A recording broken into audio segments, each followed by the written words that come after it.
Ramadan tiba, Ramadan tiba. Ikutilah siaran khusus Ramadan melalui Pro 1 RRI Bukit Tinggi di 97,2 FM, kanal informasi dan inspirasi. Bersama ustadz-ustadz yang tidak asing lagi di program Serasi Sore Bicara Seputar Islam. Disiarkan secara langsung setiap hari mulai pukul 17 sampai dengan pukul 17:45 waktu Indonesia Barat. Ramadan tiba, Ramadan tiba, Ramadan tiba. Ikuti program acara Serasi Sore Bicara Seputar Islam sore ini bersama Dr. Mutakil MAG live di Pro 1 RRI Bukit Tinggi 97,2 FM dan kanal YouTube RRI Bukit Tinggi mulai pukul 17 hingga pukul 17:45 waktu Indonesia Barat. Anda bisa berinteraksi melalui line telepon 0811 669 9480. Anda bertanya, Ustadz menjawab. Acara ini bekerja sama dengan Basnas Kota Bukit Tinggi.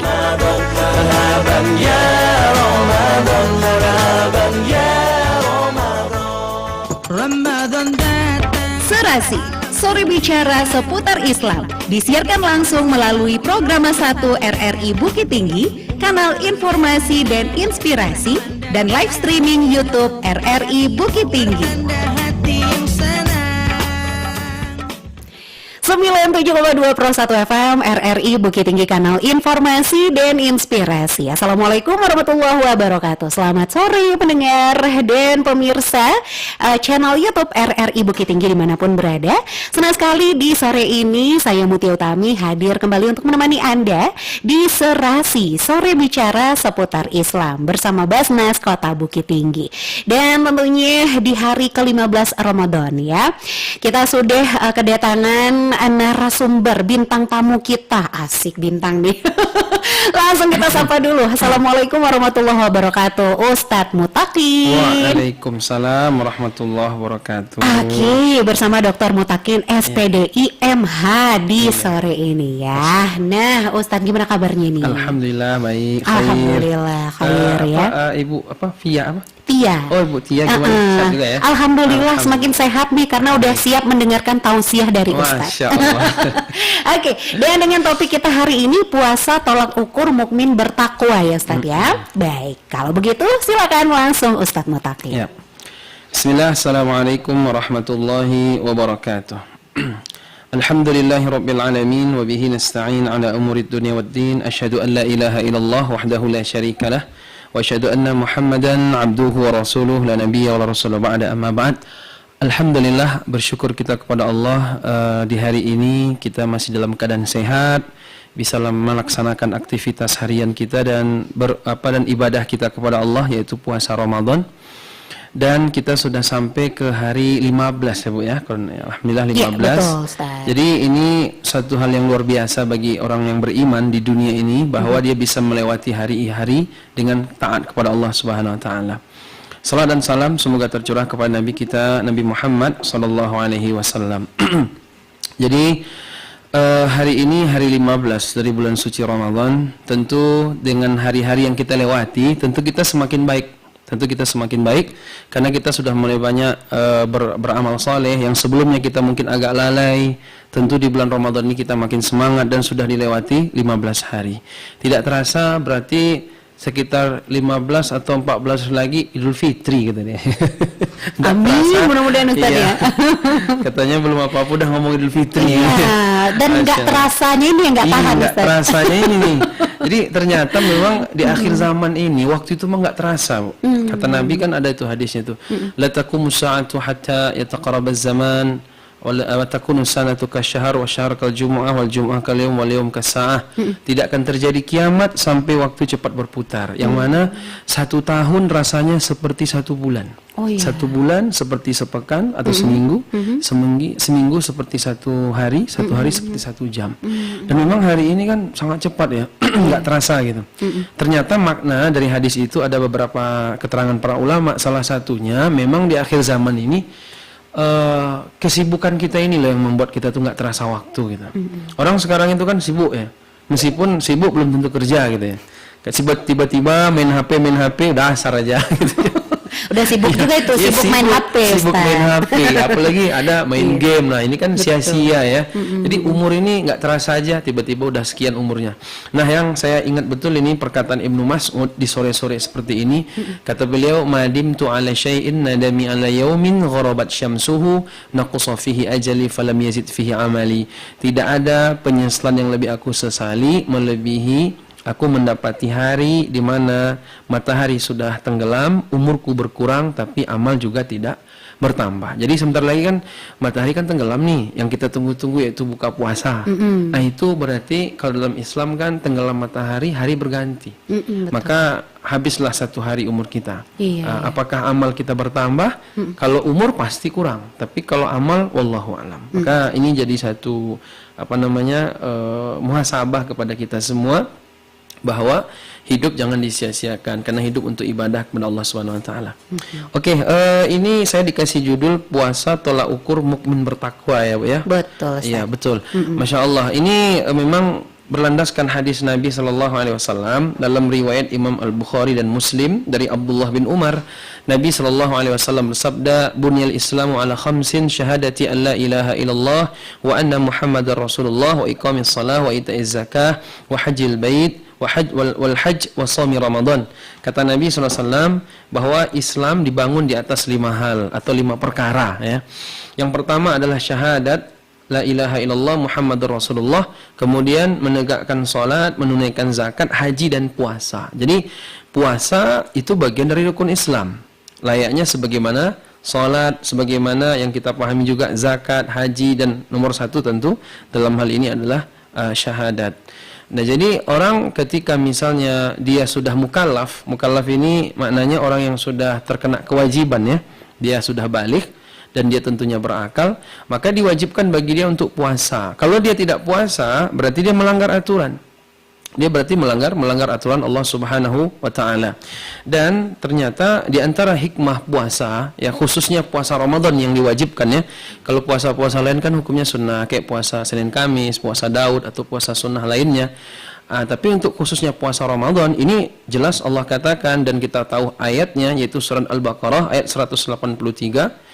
A'udzu billahi minasyaitonir rajim. Bismillahirrahmanirrahim. Ya ayyuhalladzina amanu kutiba alaikumusiyam kama kutiba alal ladzina min qablikum la'allakum tattaqun. Al-Baqarah 183. Wahai orang-orang beriman, diwajibkan atas kalian puasa sebagaimana diwajibkan pula sebelum kalian, orang-orang sebelum kalian, agar apa? La'allakum tattaqun. Mudah-mudahan kalian bertakwa. Jadi orang ketika dia mendapati Ramadan, maka otomatis ini ketakwaannya meningkat. Keimanannya juga meningkat, maka menjadi tolak ukur. Kalau sempat katanya dia beriman, tapi dia tidak puasa, maka ancaman bagi dia. Nah, terkait masalah orang yang tidak puasa ini mungkin sekilas ada pertanyaan, Ustaz, kalau kita dulu pernah misalnya meninggalkan puasa, kemudian sekarang kita sadar bahwa dulu kita memang lalai, sekarang ini kita sadar nih, apakah kita ganti apa tidak? Mungkin itu diantara pertanyaannya ya, sekadar tambahan saja. Sebelum kita lanjutkan. Nah, di sini memang ada 2 pandangan para ulama. Pertama yaitu pendapat jumhur ulama. Kebanyakan para ulama mereka berpendapat wajib mengganti puasanya. Sebagaimana dalam hadis Nabi SAW berbicara, hadis itu tentang masalah solat. Terkait orang yang solat dia lupa dan tertidur. Kata Nabi, man nasiya salatan aw nama anha falyusalliha idza dzakaraha. Siapa yang lupa atau tertidur lalu dia tidak solat, maka hendaknya lah dia solat ketika dia ingat atau ketika dia bangun dari tidurnya. Nah, termasuk juga hukum meninggalkan solat. Kata para pendapat jumhur ulama, orang yang lupa atau yang tertidur saja itu disuruh ganti, apalagi yang sengaja. Dengan alasan kias aula namanya di usul fikih, lebih layak untuk dia ganti. Yang lupa saja, tertidur aja harus ganti, apalagi sengaja. Begitu pula lah hukum puasa. Ketika orang meninggalkan puasa Ramadan, maka otomatis yang dia sakit aja disuruh qadha, yang orang yang musafir aja disuruh ganti, fa'iddatu min ayyamin ukhra, apalagi yang sengaja. Ini pandangan satu pendapat, yaitu jumhur ulama, kebanyakan para ulama, jami' masyhur jumhur. Tapi ada pula pandangan sebagian ya ulama, saya baca di antaranya Syekh Al-Utsaimin ya, ulama Arab Saudi ya, tapi beliau sudah wafat ya tahun 2000 kalau tidak salah. Beliau berpandangan sebaliknya, kalau orang yang memang dia dulunya dia nggak puasa Ramadan, sengaja meninggalkan puasa, maka kalau hari ini ya dia cukup istighfar, taubat, serius kepada Allah, dan banyak-banyak beramal amal sunnah, diantaranya puasa-puasa sunnah juga. Mudah-mudahan dengan itu Allah akan ampunkan dosa dia. Dengan alasan, kata beliau, kalau orang yang memang sengaja meninggalkan puasa itu berbeda dengan orang yang sakit atau yang mereka musafir, kata beliau. Karena itu sama dengan melakukan satu amalan di luar waktunya. Misalnya ada orang gini, saya nggak puasalah sekarang, nanti aja saya puasa besok-besok di bulan Syawal atau di bulan apa. Kan nggak boleh kan, Bu? Udah lewat waktunya. Ya berarti nggak dapat jatah lagi dia. Maka dia mengatakan nggak usah qadha, nggak usah diganti. Ini tentu dua pandangan. Kalau ditanya, apakah orang yang meninggalkan puasa yang sengaja ini dia harus mengqadha, mengganti puasanya atau tidak? Kalau dia sengaja, kalau pendapat ulama jumhur, harus ganti. Karena orang lupa, orang sakit saja ganti, apalagi yang sengaja meninggalkan. Tapi kalau pandangan yang satu lagi yang saya sebut tadi, yang nomor 2, enggak usah ganti, cukup dia bertaubat kepada Allah, kemudian dia banyak-banyak beramal-amal soleh dan berpuasa sunnah, yang sunnah-sunnah gitu. Mudah-mudahan dengan itu Allah ampunkan dosa-dosa dia, karena sudah habis jatah dia untuk beribadah di waktu itu, karena sudah lewat. Nah, jadi terkait yang tadi judul kita, kenapa puasa itu menjadi tolak ukur keimanan ketakwaan seseorang? Pertama, ada alasan yang pertama. Orang yang berpuasa, dia mesti akan meninggalkan semua larangan-larangan Allah Subhanahu wa taala, itu lebih semangat ya. Kita ini kan apa ya, Bu ya, kalau di luar Ramadan itu kan kayaknya kalau untuk meninggalkan maksiat itu kan tidak sekuat ketika Ramadan ya, ketika puasa ya kan. Karena memang puasa ini membuka amal-amal, pintu-pintu kebaikan. Betul. Kalau misalnya nih yang sering menggunjing nih ibu-ibu apa bapak biasanya. Kalau zaman sekarang sih kayaknya hampir sama rata, tapi tetap ibu-ibunya lebih banyak, juga sedikit lah. Iya. Tetap ibu-ibu lebih maju. Lebih maju. Karena apa namanya nih, penelitiannya kalau ibu-ibu nih perempuan ngomong sehari 20.000 kata. Iya. Jadi kuotanya banyak. Iya, kuotanya banyak. Laki-laki 7.000. Betul. Jadi kalau kuota belum tercukupi itu kayaknya kurang puas gitu ya, Ustaz, lari ya. ke situ ya kan. Nah, anggaplah kan di luar Ramadan. Tapi ketika di Ramadan itu ngerem semua tuh rata-rata. Andaklah kita nggak mau gunjing, nggak boleh. Karena nanti bisa menghapus pahala puasa kita. Ternyata intinya memang ketika Ramadan itu orang dia lebih kuat untuk meninggalkan dosa. Termasuk dosa pandangan, telinga, pikiran, semuanya lah. Betul. Jadi memang dengan puasa ini membuat orang itu dia lebih semangat untuk meninggalkan yang Allah larang, gitu kan? Nah, itu tentunya ketakwaan, karena ketakwaan itu kan melaksanakan perintah Allah, kemudian meninggalkan larangan Allah Subhanahu Wa Taala. Kemudian yang kedua alasannya, kenapa orang yang berpuasa ini dia bisa menggapai derajat takwa? Setelah yang pertama tadi adalah orang-orang yang berpuasa ini dia lebih kuat untuk meninggalkan yang Allah larang. Yang kedua alasannya adalah orang-orang yang berpuasa aslinya dia mampu ya untuk melakukan kesenangan-kesenangan duniawi yang ada yang Allah larang, seperti misalnya makan, minum, berhubungan suami istri siang Ramadan. Tapi dengan dia dia mengetahui bahwa Allah selalu mengawasi dia, maka sehingga dengan itu dia meninggalkan karena dia merasa Allah selalu mengawasi. Iya. Nah, jadi muraqabatullah namanya, pengawasan Allah. Di bulan selain Ramadan kadang orang sendiri-sendiri pun dia mau maksiat gitu ya. Kadang terang-terangan juga. Kalau di puasa nih kita sendiri pun tidak mau kita. Iya. Ya kan? Kecuali yang memang ya yang tetap ada juga sebenarnya. Iya, yang masih berkomitmen komitmen dalam dosanya. Dalam dosanya ya. Tapi biasanya pun kalau sendiri pun kita nggak mau gitu. Karena kita tahu kalau nanti saya bermaksiat mesti mengurangi nilai pahala puasa saya. Makanya itulah dalam hadis itu kan kata Nabi SAW, idza jaa Ramadan futihat abwabul jannah wa ghulliqat abwabun nar wa suffidatis syayatin. Kata Nabi, ketika bulan Ramadan datang, Allah buka pintu surga selapang-lapangnya, Allah tutup pintu neraka serapat-rapatnya, dan setan dibelenggu.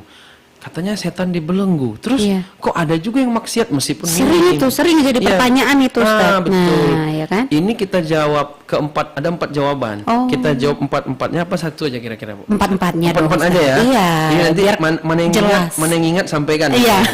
Oke. Sampaikanlah walau satu ayat gitu boleh. kan. Jadi begini, kan hadis Nabi itu kalau bulan Ramadan datang kan setan dibelenggu. Nah, timbul pertanyaan, katanya setan dibelenggu tapi kok ada juga yang jatuh dalam dosa, Nah, gitu kan? Nah, ulama itu memberikan ada 4 jawaban. Yang pertama, ini mudah-mudahan saya ingat ya, soalnya udah lama juga nih dibacanya. Oke. Ya, tiba-tiba teringat aja nih. Iya kan? Yang pertama, hadis itu maknanya adalah menjelaskan tentang keagungan bulan Ramadan. Jadi lebih kepada majazi bukan hakiki. Maksudnya Allah itu, Nabi itu menggambarkan ketika bulan Ramadan datang Allah buka pintu surga, tutup pintu neraka, setan dibelenggu. Iya. Maksudnya keagungan Ramadan sehingga bahasanya kayak gitu. Oh, oke. Keagungan bulan Ramadan. Dan memang dengan bulan Ramadan ini itu tadi, orang kan minim maksiat, tapi banyak taat. Yang nggak biasa sholat tahajud, tiba-tiba tiap malam dia sanggup sholat tarawih. Iya. Biasanya jangankan sholat isya, maghrib aja kadang nggak sholat. Ini sholat isyanya sholat tarawihnya semangat, Benar. dan sholat subuhnya pun juga bangun, gitu kan. Adapun dosa itu tadi orang minim. Itu makna pertama kata ulama, makna majazi bukan hakiki. Yang kedua, kenapa setan katanya dibelenggu tapi ada maksiat? Alasan kedua kata para ulama, maksiat itu tidak 100% godaan setan. Oke. Karena maksiat itu tidak 100% godaan setan, godaan iblis gitu ya. Karena dulu ketika pertama kali yang bermaksiat pertama kali kan iblis ya. Iblis kan awalnya kan dia hamba yang beriman, bertakwa, soleh. Tapi ketika Allah menciptakan Nabi Adam, dia iri gitu. Iri, hasad gitu. Iya. Makanya kalau hasad, orang kalau suka hasad itu mirip-mirip iblis sebenarnya. Ya. Orang yang punya hati-hati tuh ya suka hasad ya. Orang beli kulkas atau beli mobil, dia pula yang sibuk belakang. Iya kan. Padahal juga bukan pakai uang dia gitu ya. Iya betul, uang orang ya kan. Jadi hasad itu. Jadi induk dosa itu kan kata para ulama ada 3. Pertama adalah tamak, yaitu Nabi Adam makan buah khuldi itu. Yang kedua hasad, itu ada pada iblis. Iya. Kemudian yang satu lagi sombong ya. Itu itu iblis sendiri sombong dia. Ketika Allah ingatkan dia malah mengingkari kan gitu. Nah, jadi nomor 2 tadi, iblis ketika dia bermaksiat ya kan, nggak mau sujud kepada Adam atas perintah Allah nih ya. Iya. Itu kira-kira yang menggoda iblis siapa? Apakah ada yang menggoda iblis sebelum itu? Siapa lagi yang lebih iblis dari iblis gitu ya kan? Masa pula iblis menggoda iblis sendiri? Iya, makanya temennya ngegoda dia gitu. Kata ulama, dan memang iblis itu jiwanya rusak, jiwanya buruk. Nah, orang kalau dia siang Ramadan misalnya ada dia dosa, ada maksiat, iblis katanya dibelenggu tapi kok orangnya maksiat juga meskipun minim. Itu berarti dosa atau maksiat itu sudah berkarakter pada dirinya. Nah, jadi karena udah rusak ya. Otomatis dia, enggak pun digoda iblis udah otomatis. Betul. Jadi ada orang kan kebiasaan gitu. Kalau kebiasaan taat kan bagus tuh. Ini dah kebiasaan maksiat, enggak pun digoda udah terinstal dia gitu. Betul. Nah, gitu itu makna yang kedua. Kemudian yang ketiga kata para ulama, saya baca, yang dibelenggu ini rupanya setan-setan kelas kakap. Untuk yang kelas teri bebas deh.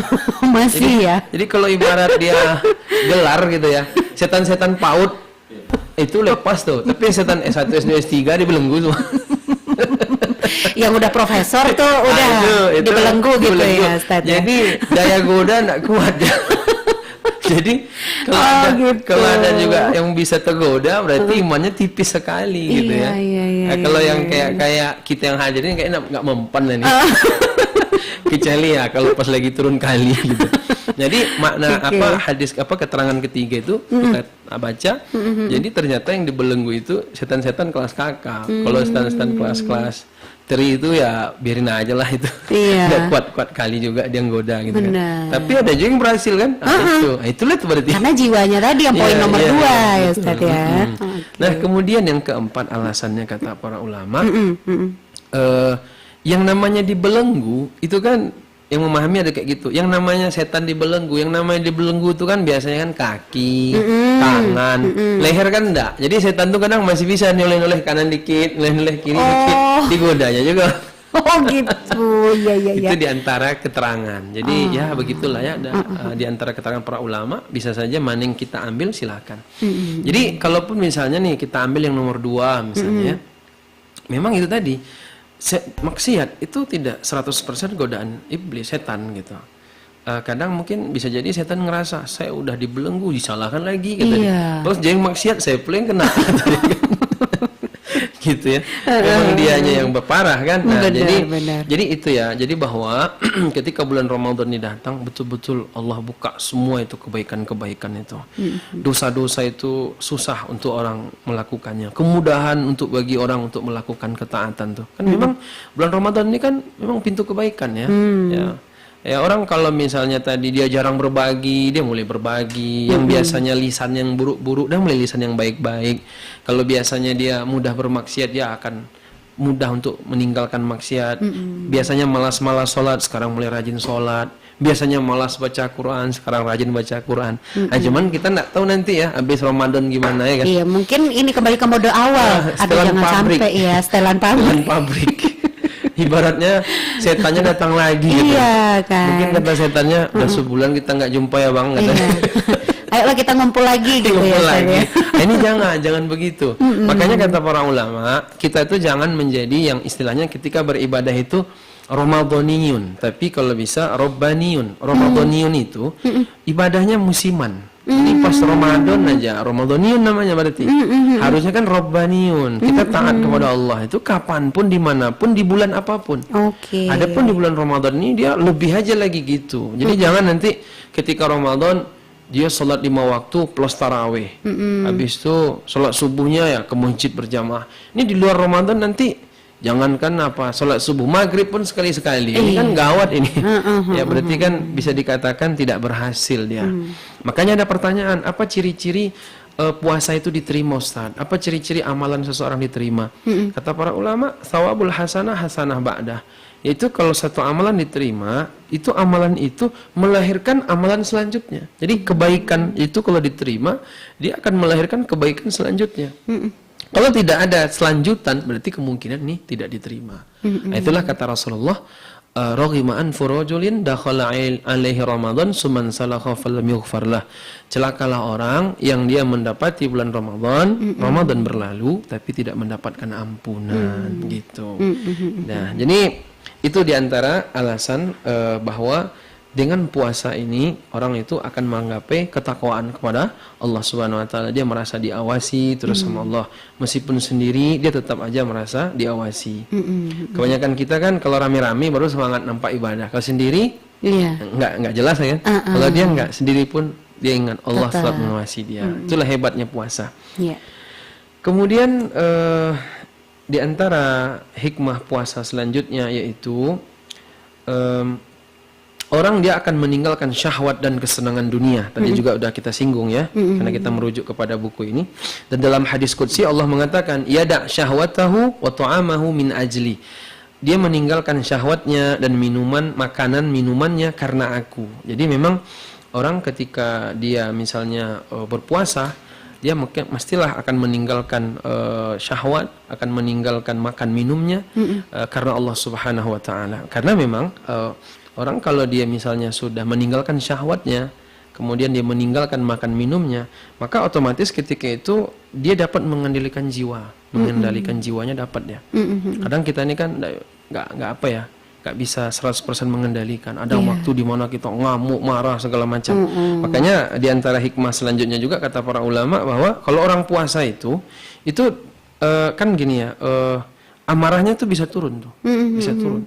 Karena memang ketika dia nggak makan, otomatis kan banyak loyo tuh. Nah, otomatis darahnya pun juga nggak kuat gitu ya. Dan setan tuh mengalir di aliran darah. Betul. Kata Nabi SAW, Inna syaitan yajri min ibni Adam majrad dam. Karena setan itu mengalir dalam diri manusia itu pada mengalirnya darah. Nah gitu. Maka kalau orang misalnya dia tidak meninggalkan syahwatnya, dia tidak meninggalkan makan minumnya, otomatis kan fisiknya kan lebih kuat ya. Makanya otomatis darahnya kuat juga kan? Iya, betul. Dan ditambah lagi masalah syahwat tadi, itu juga kata Nabi SAW, bagi orang yang misalnya dia ingin menikah tapi nggak kesampaian juga gitu kan. Kerja udah dapat, jodoh belum dapat. Gitu. Maka kata Nabi itu kan sulit itu. Iya, fa alaihi bisyam ya kan, fa innallahu wija. Hendaknya dia puasa karena puasa itu adalah penawar bagi orang yang hendak menikah tapi belum dapat jodoh. Kalau belum dapat jodoh banyak makan gawat itu. Iya, gimana itu? Dan memang betul juga kata ulama seperti Imam Al-Ghazali, kata beliau, siapa yang dia tidak bisa menahan syahwatnya di meja makannya, biasanya juga dia tidak akan bisa menahan syahwatnya di ranjangnya. Kayak gitu. Makanya orang-orang beriman itu memang dia nggak banyak makan. Dalam hadis itu kan kata Nabi, ta'amul wahid yakfil isnin, ta'amul isnin yakfil salasah, ta'amul salasah yakfil arba'ah. Kata Nabi, makanan untuk 2 orang untuk 1 orang, makanan untuk 1 orang bisa untuk 2 orang. Oh gitu. Makanan 2 orang untuk 3 orang, makanan 3 orang untuk 4 orang. Jadi bahasanya itu berarti 1 porsi itu untuk 2 orang. Kalau kita kan 3 porsi untuk sendiri. Gawat ini. Apalagi nanti kalau pas buka itu, kan? Nah pas buka itu juga catatan tuh dijelaskan, ada sedikit saya dapat keterangan. Jadi ketika berbuka, di saat dia berbuka itu dia tidak ngerem makannya, atau istilahnya tuh orang kan kalau berbuka kan umumnya kan jamak ya, jamak dia. Jadi makan pagi, makan siang, dijamak di waktu maghrib. Iya, malapeh salero lah gitu ya. Salero, pambusu Bali, randang Bali, ini Bali. Nah ini kalau kayak gini semua kita, ini nggak ngefek ke jiwa kita tuh puasa tadi. Nah makanya dia harusnya jamak tapi pakai kosor gitu. Jamak kosor. Jamak kosor. Ya. Kalau harusnya kan jangan jamak aja, tapi jamak plus kosor. Kalau jamak oke, tapi kosor gitu. Kalau kosor itu kan yang 4 jadi 2 rakaat gitu ya. Jadi makannya harusnya sepiring jadi setengah gitu ya. Bolehlah dicobanya ini, cobanya itu, tapi ya serba sedikit. Ya, jangan banyak-banyak, jangan berlebihan karena juga secara kesehatan kan nggak bagus. Nah, gitu. Perut lagi kosong, masuk langsung semua. Buang. Kaget lah ini perutnya. Ya. Naiklah semuanya kan masalah. Jadi itu mungkin diantara yang kami sampaikan udah setengah jam ya. Iya. Udah. Oke, mungkin kalau ada yang saya jawab gini.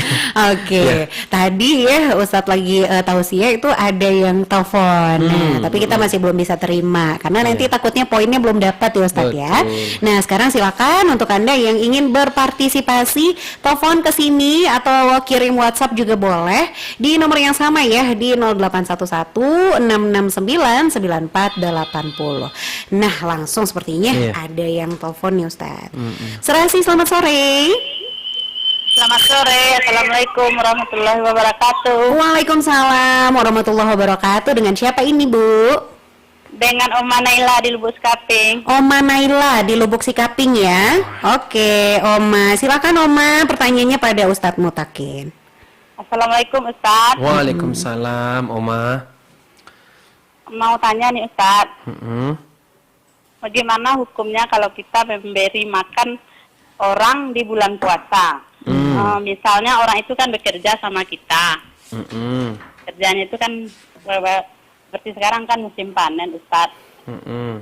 Jadi orang itu minta disediakan makanan untuk siangnya, bagaimana hukumnya itu Ustadz? Oh gitu, ya.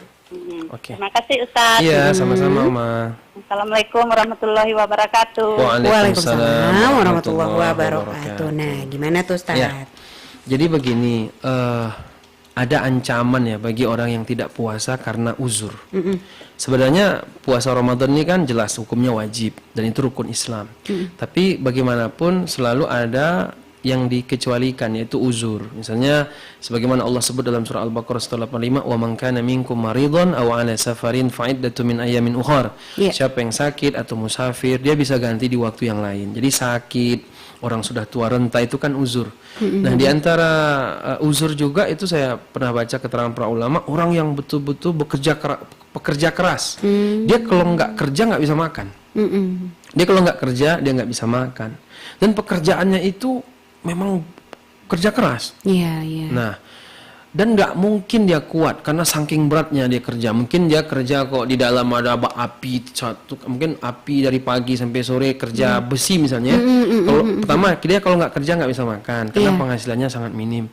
Yang kedua di situ tuh memang haus, capek, nggak akan kuat gitu ya. Namanya pekerja keras.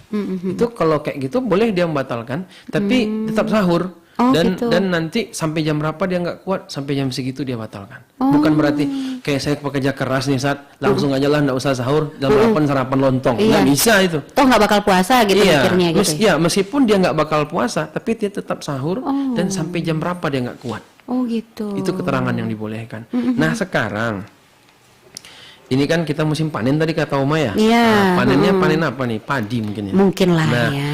apakah panen padi itu termasuk pekerja keras? Kemudian yang kedua, apakah memang harus di Ramadan ini dia harus kerja?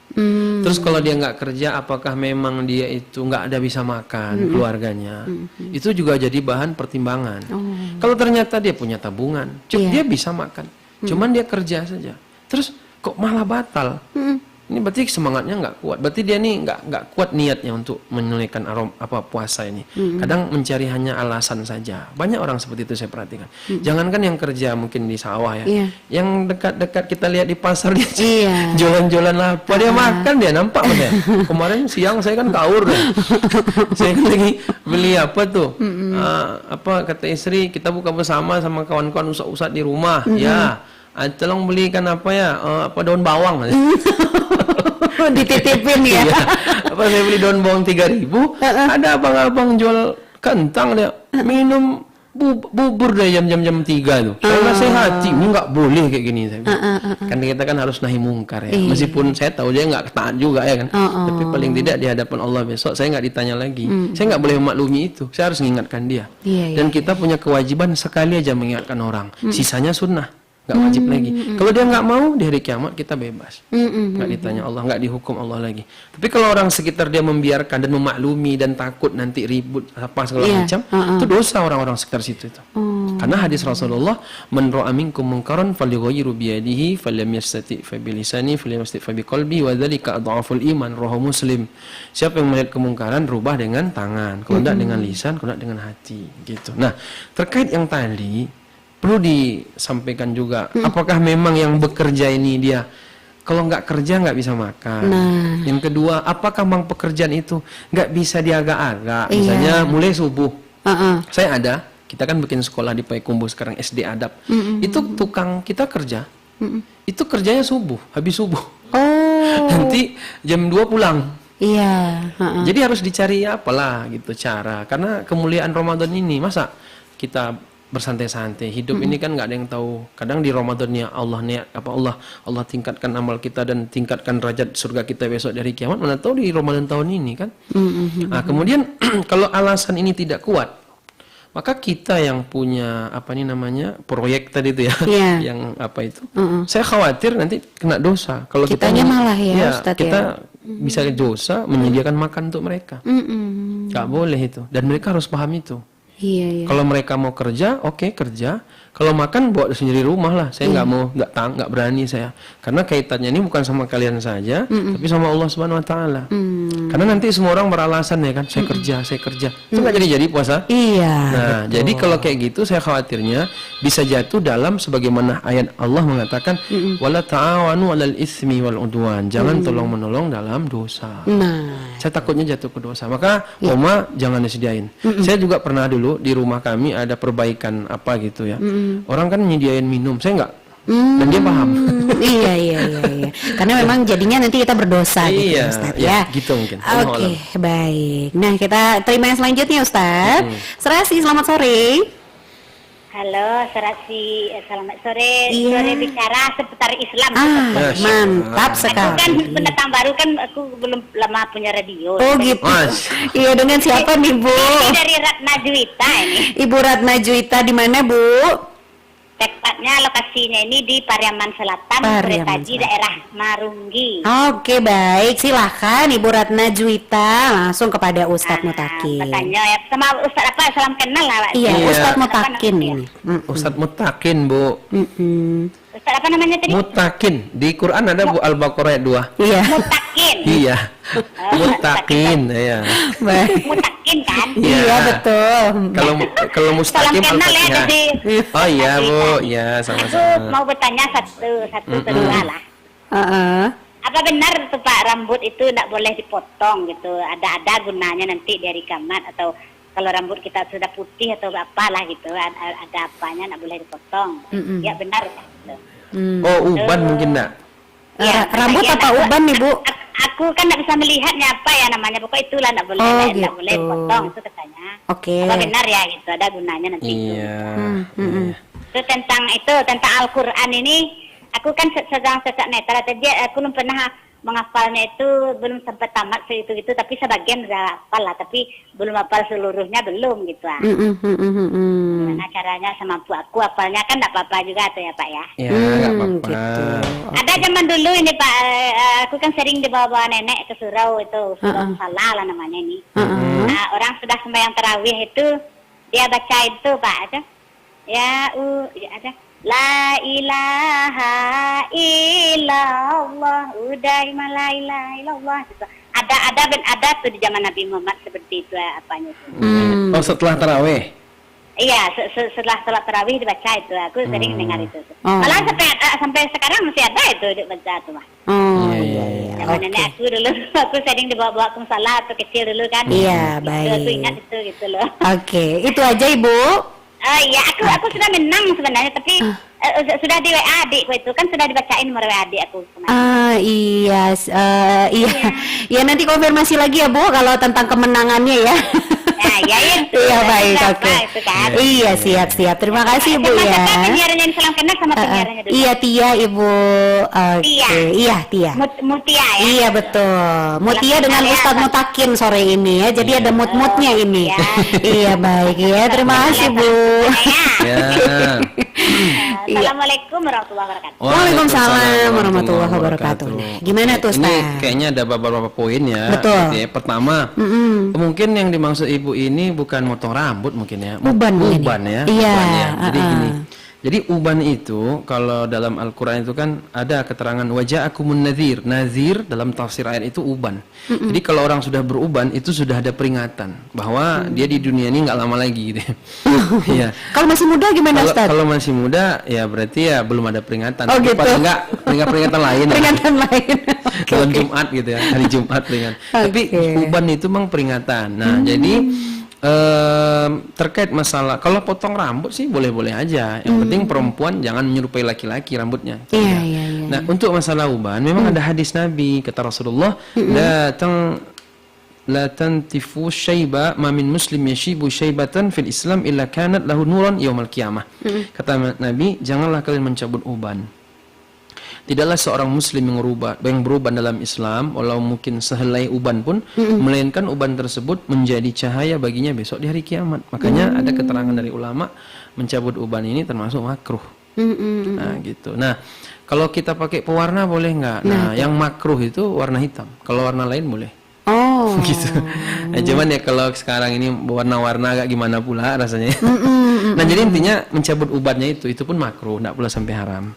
Nah, jadi mungkin bisa jadi maksud Ibu ini bukan motong rambut ya. Nah, jadi uban. Kemudian yang tadi selanjutnya baca-bacaan antara salat tarawih itu ya. Iya. Wallahu alam, setahu saya itu tidak ada di zaman Rasulullah sallallahu alaihi wasallam. Nah, gitu. Jadi nggak ada bacaan seperti itu. Oke. Kemudian ada lagi yang ketiga tadi kayaknya ya. Iya, ini menghafal Al-Qur'an karena kondisi menghafal. beliau yang tidak bisa Iya. melihat. Oh iya. Gitu, Ustaz. Gimana? Menghafal Quran itu hukumnya sunnah. Yang wajib itu mengamalkan Quran. Mengamalkan Quran itu yang wajib, menghafalnya itu sunnah, dan itu bonus ternyata bagi orang-orang yang Allah mudahkan untuk bisa menghafal Al-Quran. Tapi yang paling penting dari itu semua adalah mengamalkannya. Nah, tapi kalau bisa mengamalkan, bisa menghafal, alhamdulillah. Iya. Ada kelebihan. Allahu a'lam. Baik ya. Jadi nggak ditargetkan ya Bu ya. Yang penting diamalkan. Nah, itu dia. Oke, Serasi, selamat sore. Sore bicara seputar Islam. Ih, mantap. Dengan siapa ini? Itu Disko di Nampu Kota Kelak. Oke deh Uncu. Silakan Uncu, langsung kepada Ustadz Mutakin. Halo Ustaz Mutakin. Ya. Assalamualaikum warahmatullahi wabarakatuh. Ustaz Mutakin dari itu Disko di Nampu Kota Kelak. Ustaz Mutakin. Apa temanya tadi ini? Allah wabarakatuh. Ini temanya tentang puasa tolak ukur mukmin bertakwa, Uncu. Puasa salat ukur mukmin bertakwa. Iya, betul. Puasa salat ukur mukmin bertakwa. puasa itu katanya bagi orang-orang yang bertakwa. Kalau datang bulan Ramadan orang berpuasa dan bertakwa, tapi ada juga orang yang enggak puasa. Tapi kebanyakan orang berpuasa, orang salat syukur, mukmin, bertakwa. Semua orang berlomba-lomba bertakwa. Tapi kalau udah habis bulan, kenapa jadi musiman ya Ustaz? Kalau udah habis bulan puasa ini, nanti orang kembali lagi ke lain. Sama kayak pasar kan ada hari pasarnya, hari musimnya itu. Oke, jadi pertanyaannya apa nih Uncu? Waktu kita terbatas Uncu, apa yang mau ditanyakan? Itu pertanyaannya. Kalau tukur memakai kan orang bertakwa itu jadi musiman gitu nih. Musiman. gitu. Kenapa musiman? Kalau udah lepas bulan puasa kembali lagi. Siap. Kadang setiap sepanjang waktu, setiap saat begitu. Tidak harus musiman kalau dalam ukuran Islam, beragama Islam ini. Satu lagi saya ingin bertanya, kalau kita benar nggak kalau kita ngecat uban itu nanti tidak ada harum bau surga untuk kita? Itulah dua pertanyaan saya jelas ini. Oke, jelas Uncu. Terima kasih ya. Terima kasih banyak. Assalamualaikum warahmatullahi wabarakatuh. Ini dan Ustaz Mutakin. Iya, waalaikumsalam warahmatullahi wabarakatuh. Baik, silakan Ustaz. Ya. Pertanyaan pertama tadi, kenapa orang kalau sudah selesai Ramadan itu kok dia nggak nampak lagi takwanya? Itu tadi mungkin ya, di antara salah satu jawabannya, kita ini lebih kepada ikut-ikutan, bukan membangun kesadaran. Jadi ikut-ikutan. Orang jangankan selesai Ramadan, masih Ramadan aja akhir-akhir ya, sudah mulai kendor itu semua.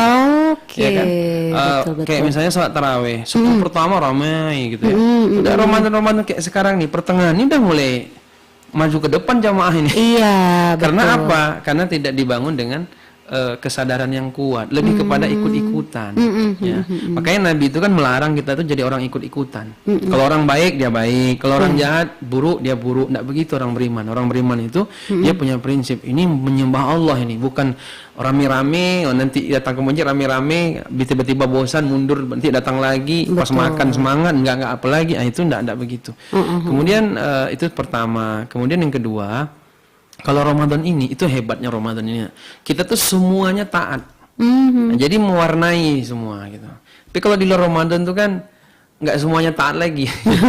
Kayak kita misalnya puasa Senin Kamis atau apalagi puasa Daud di luar Ramadan tuh berat. Iya. Tapi padahal itu kan cuma Senin Kamis. Di Ramadan ini tiap hari puasa, nggak sahur pun nggak apa-apa, kuat aja gitu. Karena rame-rame. Iya ya, jadi vibes-nya itu ya orang puasa kita jadi malu lah setidaknya ya Ustaz kalau nggak puasa. Ada ininya gitu. Itu. Kemudian pertanyaan kedua, apakah kalau kita tadi apa mewarnai rambut uban ya, itu tidak mencium wangi surga. Oh itu setahu saya nggak ada hadisnya kayak gitu ya. Cuman larangan itu mencabut uban. Ya, karena kalau mencabut uban itu kan cahaya di hari kiamat. Jadi hadis tadi yang saya bacakan itu, ya, lahu nuron yaumal kiamah, bahwa itu menjadi cahaya uban itu di hari kiamat. Sehingga kalau ada uban terus kan orang tuh kan ingat matinya kuat. Tapi kalau dia nanti dihitamkannya tuh mudah terus dia katanya. Jadi nggak teringat juga dia kematian itu. Meskipun udah keriputan tapi yang penting tolak ukurnya uban ya Ustaz ya. Jadi intinya uban itu hikmahnya ada, membuat orang itu ingat bahwa dia itu tidak lama di dunia. Setiap orang ada masanya, setiap masa ada orangnya. Tapi yang saya aneh nih Mbak ya sekarang ini anak-anak SMP udah beruban loh. Iya, gimana itu ceritanya ya? Mungkin tidak lama lagi nih. Aduh. Ya peringatan kan tadi kata Ustadz ya. Oke Ustadz, ini aduh sebenarnya waktunya udah pas tapi ada pertanyaan di WhatsApp. Kasihan kalau nggak kita bacain ya. Boleh ya Ustadz ya. Assalamualaikum Ustadz. Waalaikumsalam warahmatullahi wabarakatuh. Saya Azizah mau bertanya di luar tema.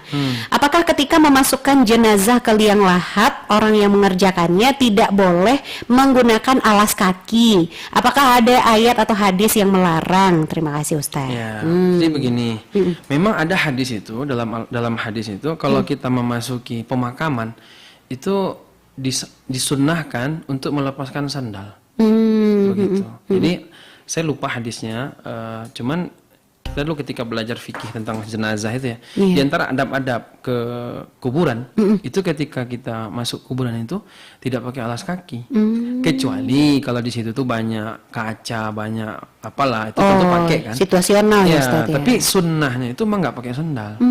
Kemudian nggak boleh duduk di atas kuburan, nggak boleh melangkahi kuburan, nggak boleh ketawa-ketawa di kuburan tuh nggak boleh. Itu kan mengingatkan mati. Masa orang kadang gali kubur sambil disco dia coba, ada kan? Nah, jadi memang lepas sendal, begitu pula masuk ke dalamnya kan. Kalau mau masuk di kepekarangan itu aja kita disunnahkan lepas sendal, apalagi masuk ke dalam. Betul. Memang betul. Memang betul ya. gitu ya. Oke, baik. Kalau begitu sesaat lagi kita ke kuis ya. Tapi sebelumnya kita ke yang ini dulu, Ustaz. Dan juga pendengar tetap di sini masih di Pro 1 FM RRI Bukit Tinggi di Serasi.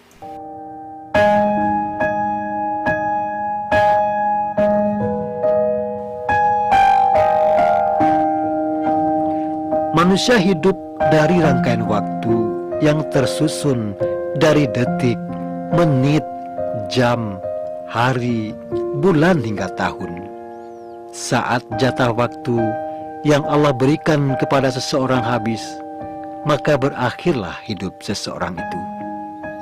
Ingatlah waktu-waktu yang telah kita lewati, karena ia akan menjadi umur yang kelak akan kita pertanggungjawabkan. Rasulullah Sallallahu Alaihi Wasallam bersabda, kedua telapak kaki seorang hamba akan selalu berada di hadapan Allah, sehingga orang itu ditanya tentang 4 perkara. Pertama, tentang umurnya. Untuk apa umurnya itu dihabiskan? Kedua, tentang jasadnya. Untuk apa jasad itu dirapuhkan? Ketiga, tentang ilmunya. Untuk apa ilmu itu dipergunakan? Dan keempat, tentang hartanya. Dari mana harta itu diperoleh dan untuk apa dibelanjakannya? Hadis riwayat At-Tirmizi. Ini dipersembahkan oleh Bank BRI Bukit Tinggi. Telepon dan jawab pertanyaan kami di 0811 669 9480.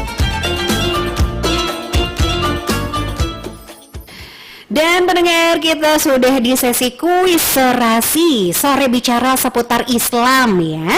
Jadi untuk Anda yang ingin ikutan kuis, tentunya persyaratannya Anda nggak boleh ikut lagi apabila sudah menang sebelumnya. Oke. Nah, dan langsung bisa telepon ke 0811 669 9480. Jangan lupa passwordnya. Saya sebutkan serasi, Anda menjawab sore bicara seputar Islam. Serasi sore bicara seputar Islam. Baik, dengan siapa ini? Oh, dengan Uda John di Pariaman. Uda John di Pariaman. Uda John sudah menang, Uda John? Oh, kalau sudah menang nggak boleh lagi. Iya, nggak boleh lagi. Udah, kita kasih kesempatan yang lain ya, udah ya. Mohon maaf. Apa, Mbak? Iya, nanti kita hubungi untuk perkara hadiah ya. Oke, terima kasih. Sudah diambil. Alhamdulillah. Selamat Uda. Iya, baik. Kita tunggu lagi untuk yang lain yang belum pernah menang ya. Silakan Anda telepon lagi ke sini karena ya itu akan dibuktikan dengan KTP nantinya. Jadi kalau bilang belum pernah menang ternyata sudah pernah menang, itu akan terbukti dengan sendirinya. Asik. Serasi. Seputar Islam. Sore bicara seputar Islam. Seputar Islam. Baik. Dengan siapa ini, Pak? Ini dari Pak Makmur di Pasaman. Pak Makmur di Pasaman. Pak Makmur sudah pernah menang sebelumnya? Sekali ini baru gabung. Oh, baru gabung bahkan ya. Jangankan menang ya Pak ya. Oke. Kita gabung ya. Iya, siap. Oke Pak Makmur. Pertanyaannya Pak Makmur dengar ya dari tadi ya? Dengar, baik. Nah, tadi kan Ustadz Mutakin itu sempat menjelaskan tentang Ramadhaniun dan Robbaniun. Nah, apa nih artinya? Ramadhaniun dulu, apa artinya nih Pak Makmur?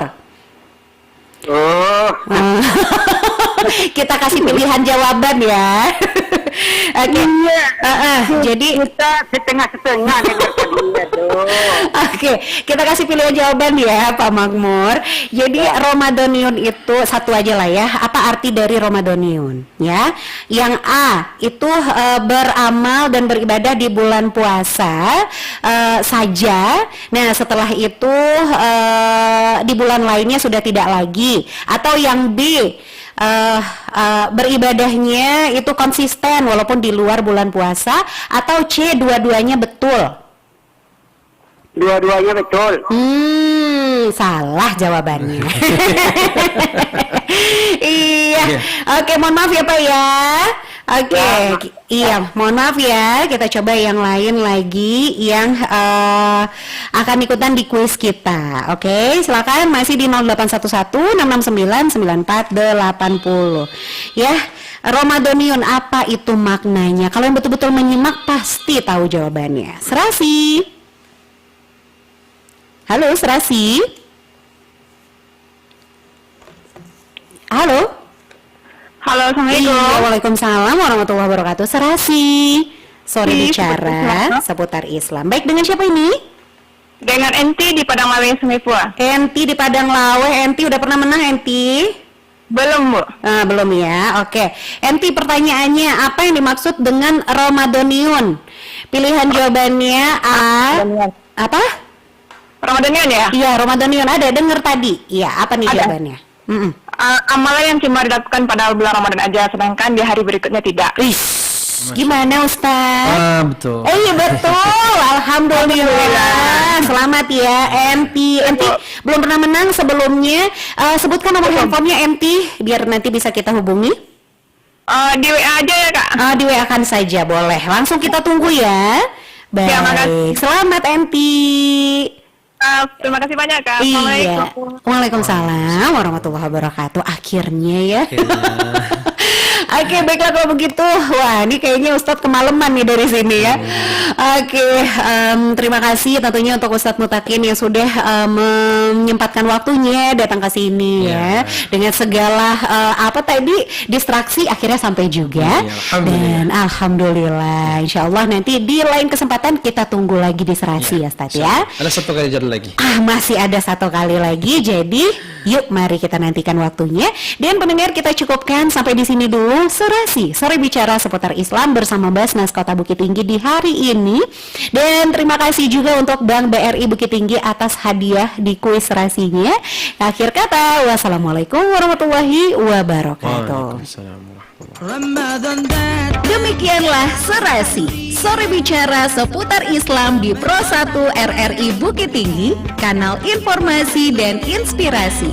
Memandang azan, bertanda hati yang senang. Sejak engkau mendu.